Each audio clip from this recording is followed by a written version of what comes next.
In Marion, Ohio, where newspaper publisher Warren G. Harding grew up, people were proud of their small town values. They did not expect or want the government to solve their problems. They believed in taking care of one another and working hard.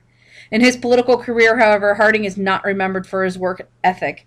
In fact, his notorious love of leisure produced quite a casual approach to governing. Elected as a U.S. Senator from Ohio in 1914, Harding actually skipped more sessions than he attended. He missed historic Senate debates on prohibition and on women's suffrage. As president, he regarded the job as largely ceremonial and told friends that the job was beyond his skills. On the other hand, his friendly, backslapping manner and his tendency to avoid taking positions on issues made him quite popular. As Woodrow Wilson's term came to a chaotic end, Republicans knew they had an opportunity to win the White House. At first, Harding was not a leading candidate for his party's nomination.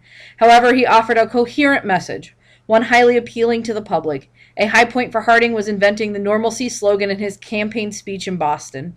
Harding's candidacy was also aided by the lack of a dominant leader among the Republicans. Theodore Roosevelt, the heart and soul of the party in the early 1900s, had died the year before. Teddy Roosevelt had no clear successor. Out of this uncertainty, the Republicans named Harding as their candidate.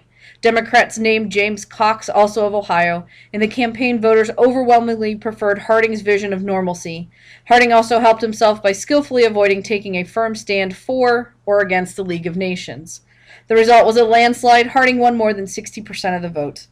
President Harding's answer to the nation's post-war economic trouble was his campaign slogan, less government and business and more business and government.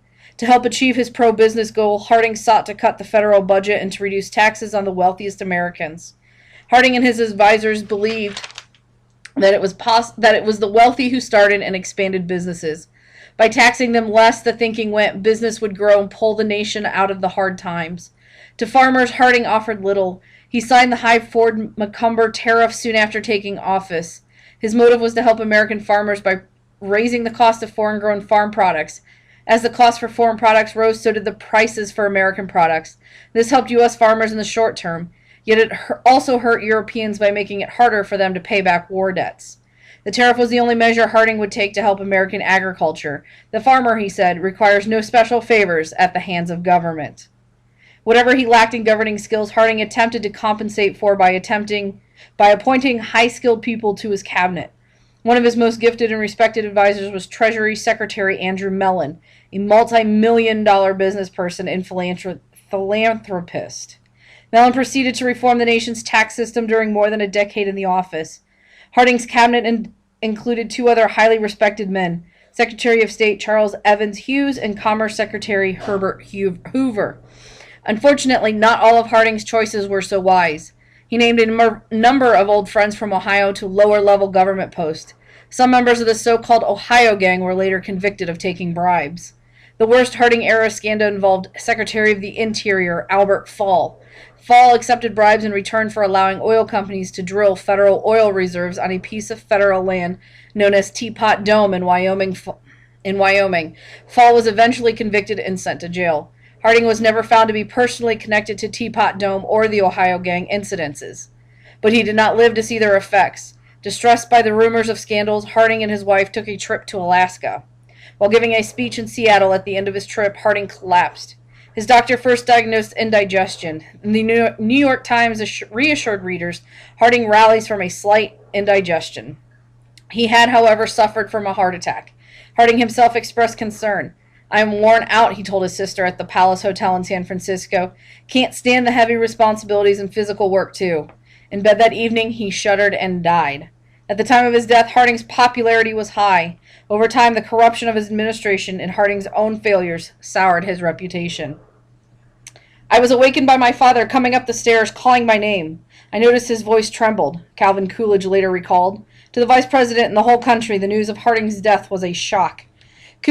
Coolidge received the message after he had gone to bed on the evening of August 2nd. He walked across town to the nearest telephone to call Secretary of State Charles Evans Hughes, who urged Coolidge to take the oath of office.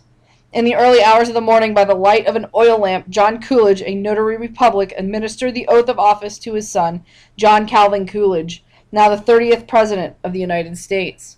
The Coolidge's rural Vermont home was modest. Calvin Coolidge's father ran a store and was active in the local Republican Party. These two interests, business and politics, would stick with Calvin Coolidge throughout his life. After graduating from college in Amherst, Massachusetts, Coolidge took up law and politics, working his way up the ranks of the Republican Party. Elected governor of Massachusetts in 1918, he achieved national fame for his role in the Boston police strike, as you read in Section 1. The event ignited Coolidge's national career, earning him the vice presidential slot in the 1920 Republican ticket with Harding. Coolidge's reputation for honesty helped him deal with the erupting Harding administration scandals. He quickly got rid of officials suspected of corruption. His success overcoming the scandals was proven when he easily defeated Democrat John W. Davis in the 1924 election. Coolidge's presidency was characterized by his unshakable faith in the power of business and industry. Those who build a factory build a temple of worship, he said. Those who work in the factory worship there. Business, he believed, would provide the energy and resources to fuel America's growth. Business would promote the arts and sciences. It would fund charities to help society. The president's faith in the positive power of business was matched by his strong belief that the role of government should be strictly limited. Government, he thought, did not produce things of value and only took away resources that could be used to build businesses. Coolidge believed in lowering taxes and reducing the federal budget. In fact, there was no major budget increases between 1923 and 1929. One observer noted Coolidge's active inactivity.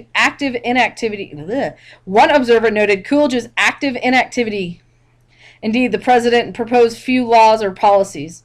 Among his chief initiatives were efforts to stop congressional plans to help farmers. He also vetoed a bill to provide a bonus to World War I veterans. The costs, he felt, were too great. Coolidge worked to weaken regulations on industries. Serious and straightforward, Coolidge was known as Silent Cal. He hated small talk, although he did enjoy playing practical jokes on White House staff. His style and the fairly good times of his era made him popular at the time. In his quiet, no-nonsense fashion, Coolidge stunned the nation as the presidential election of 1928 approached. While on vacation, he declared, "I do not choose to run for president in 1928." The fighting on the battlefields of World War I ended in 1918, yet the war's efforts on national and international politics endured throughout the whole generation and several presidencies. The fight over Wilson's peace plan and the League of Nations consumed the final years of Wilson's presidency. Other questions about the peace played a major role in the 1920s politics.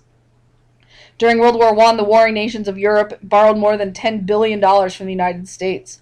Americans expected that when the fighting stopped, the Europeans would repay the money for the war-torn nations of Europe. This proved very difficult.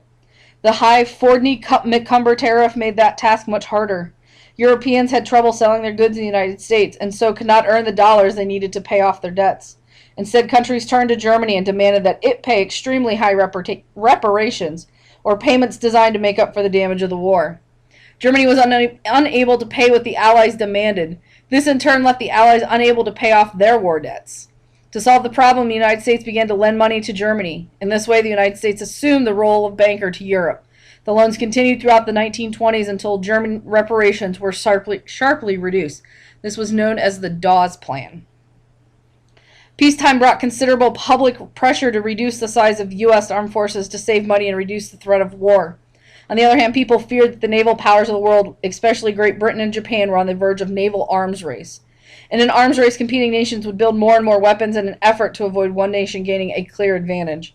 Hoping to head off an arms race, the United States government organized the Washington Naval Conference in 1921. The major naval powers of the world were invited. At the conference, the parties agreed to cut back sharply on the size of their navies. Countries actually scrapped existing ships and some that were under construction. The conference also led to agreement on several issues that threatened world peace. These included plans to avoid competition among the world's military powers for control of China. Many Americans considered the conference a great success.